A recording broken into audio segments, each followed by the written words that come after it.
Okay. Kyama Mallesh అన్న గారు గూడా తను అనుక్షణం గూడా కులం కోసం పాటుపడతాడు. అయితే ఈ పోరాటం ఏందంటే సూటిగా చెప్తున్నా. ఈ పోరాటం ఏందంటే చాలా మంది స్టార్టింగ్‌లో అనుమానించిర్రు. అంటే ఎందరో పెద్దలు డబ్బులున్నోళ్ళు వాళ్ళు వీళ్ళు యుద్ధాలు చేసిర్రు.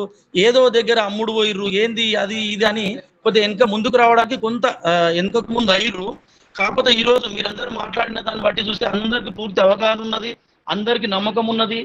ఇది అందరూ చేస్తున్న పోరాటంగా భావించి అందరూ ముందుకు రావాలని కోరుతూ దొడ్డి కొమరయ్య ఆత్మగౌరవ భవనాన్ని 100% మనందరం కలిసి దక్కించుకుందాం. దీన్ని మన జాతికి అంకితం చేద్దాం.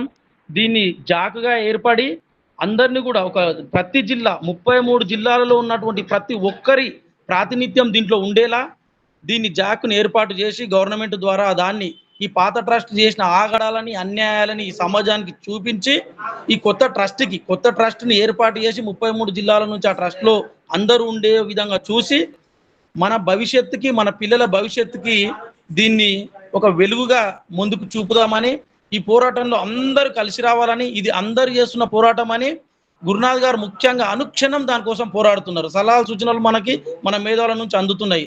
దీంట్లో ప్రతి ఒక్కరి పాత్ర ఉండాలని మేము ఏనాడు ఒక విషయం ఏంటంటే మేము ఏనాడు తప్పు చేయలేదు, ఏనాడు వెనక్కి తిరగలేదు. ఎత్తుకున్న నినాదానికి ఆ లాస్ట్ చివరి వరకు కూడా ఉన్నాము.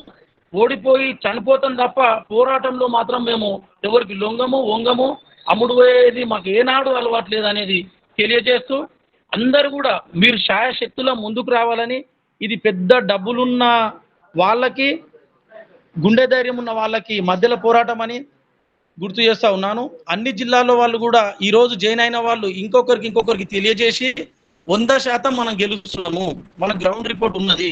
100% మనం గెలుస్తున్నాము. మన పేద విద్యార్థులు వచ్చి ఆ జాగాలో ఈరోజు ఎవరన్నా ఇందులో జాయిన్ అయిన వాళ్ళు ఎవరన్నా జాగాను చూడని వాళ్ళు ఉంటే వెళ్ళి చూడండి.